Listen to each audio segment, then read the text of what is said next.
O livro de Êxodo, capítulo 32, narra que Deus, ao mandar Moisés descer do monte porque os filhos de Israel haviam se corrompido, disse-lhe a partir do versículo 9: Tenho visto este povo e eis que é povo de dura cerviz.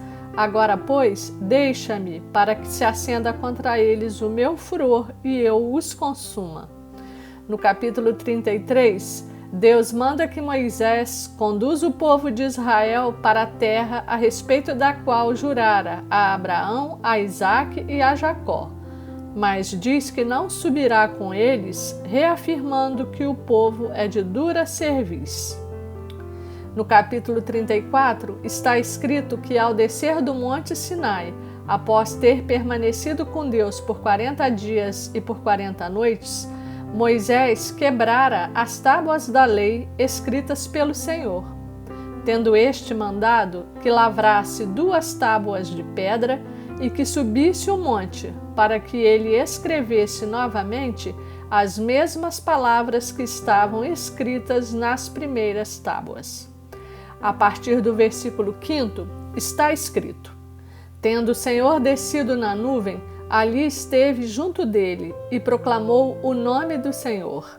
E passando o Senhor por diante dele, clamou: Senhor, Senhor, Deus compassivo, clemente e longânimo, e grande em misericórdia e fidelidade, que guarda a misericórdia em 1000 gerações, que perdoa a iniquidade, a transgressão e o pecado, ainda que não inocenta o culpado, e visita a iniquidade dos pais nos filhos e nos filhos dos filhos, até a 3ª e 4ª geração.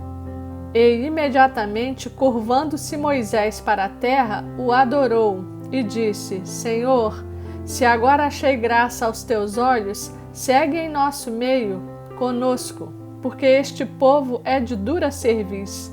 Perdoa a nossa iniquidade e o nosso pecado, e toma-nos por tua herança. Então disse: Eis que faço uma aliança. Diante de todo o teu povo farei maravilhas que nunca se fizeram em toda a terra, nem entre nação alguma, de maneira que todo esse povo, em cujo meio tu estás, veja a obra do Senhor.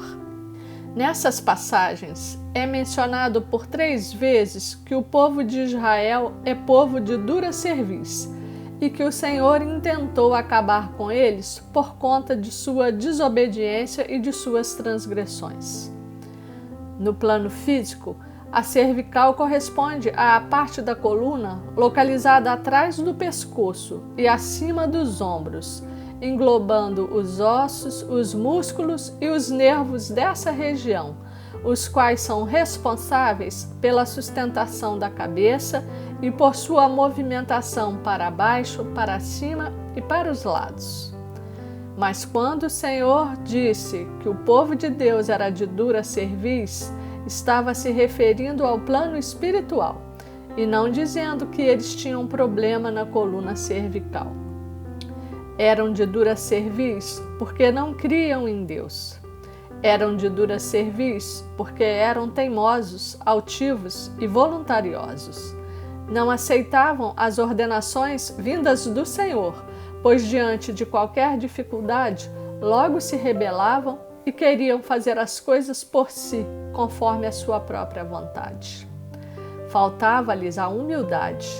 Não admitiam se curvar diante do Senhor para se submeterem à sua vontade. Irmãos, nós somos a herança do Senhor. A promessa de salvação, antes reservada apenas para os judeus, foi estendida a todos que creem que Jesus Cristo é o Filho de Deus, que creem que Ele morreu, que desceu aos infernos e tomou a chave da morte de Satanás, que com sua morte de cruz levou todos os nossos pecados e as nossas enfermidades, e que ressuscitou ao 3º dia, tendo subido ao céu, onde se encontra sentado à direita do Pai. Somos filhos do Deus Altíssimo, tal qual ensinado em Efésios capítulo 1. Ele nos escolheu antes da fundação do mundo para sermos santos e irrepreensíveis perante Ele, e conforme os desígnios de sua vontade, em amor, nos predestinou para em Jesus Cristo sermos adotados como filhos. E Jesus Cristo, por seu sangue, gratuitamente, como dom de Deus, nos concedeu a redenção e a remissão dos pecados, segundo a riqueza da sua graça, que Deus derramou abundantemente sobre nós. Hoje somos nós que estamos na caminhada. Seguimos o caminho que é Jesus Cristo, em direção ao alvo, que é o encontro com o Salvador na eterna glória.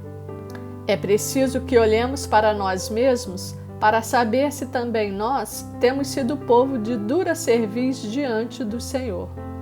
Façamos juntos essa reflexão. Temos nos colocado diante do Senhor em amor e em aceitação de sua vontade? Temos buscado a face do Pai no nosso dia a dia? Temos nos alimentado diariamente da sua palavra e nos esforçado em fé para sermos a cada dia mais parecidos com Jesus Cristo? O Senhor tem sido o nosso conselheiro fiel? Temos nos humilhado debaixo das potentes mãos de Deus? Ou temos sido desobedientes, destemidos e impetuosos como os filhos de Israel? Deus é o nosso Pai e já nos deu tudo ao enviar seu Filho Jesus Cristo para nos livrar da morte eterna. Ele quer ter relacionamento de Pai conosco. Quer que nós ouçamos a sua voz e a sua direção em todas as coisas, e não que saiamos descabeçados diante das dificuldades. Quer que sejamos obedientes aos seus preceitos e ensinamentos, e não que sejamos altivos e que empinemos nosso nariz e nossa cabeça para seguir o caminho que queremos. Quer que sejamos humildes e não orgulhosos, e que sujeitemos a nossa vontade à dele, que é sempre boa, perfeita e agradável. Quer que tenhamos um coração dócil, ensinável e aberto para receber mais da sua presença a cada dia, e não que sejamos cheios de orgulho, vaidade e egoísmo. Quer que nos abdiquemos dos maus hábitos, das inflexibilidades e de tudo que nos liga ao homem anterior, para que possamos nos tornar novas criaturas edificadas no amor de Cristo. Quer que reconheçamos nossas faltas, nossos erros e nossas omissões, e que depositemos nele a nossa fé, a nossa confiança. Irmãos, essa é a verdade que nos liberta. Somos justificados e salvos pela graça do Senhor Jesus Cristo, por meio da fé, pois a depender das obras das nossas mãos, não teríamos salvação. Não sejamos de dura cerviz como nossos pais, que no deserto foram desobedientes e tentaram a Deus. Elevemos ao Senhor palavras de louvor, de adoração e de gratidão. Altíssimo Pai, Senhor Jesus Cristo e Espírito Santo de Deus, o Senhor é bom, justo e fiel. Deus compassivo, clemente, longânimo, misericordioso e benigno. Não conserva para sempre a sua ira, nem repreende perpetuamente. Não nos trata segundo os nossos pecados, nem nos retribui conforme as nossas iniquidades. Perdoa a iniquidade, a transgressão e o pecado daquele que apresenta um coração quebrantado e arrependido. E a sua misericórdia dura para sempre, alcança 1000 gerações. Permaneça para sempre conosco, Pai. Muda a nossa história e concede-nos a graça de deixarmos herança de misericórdia e de santidade para os nossos descendentes. E que nós achemos graça diante de Ti para recebermos as maravilhas das Tuas mãos. Amém.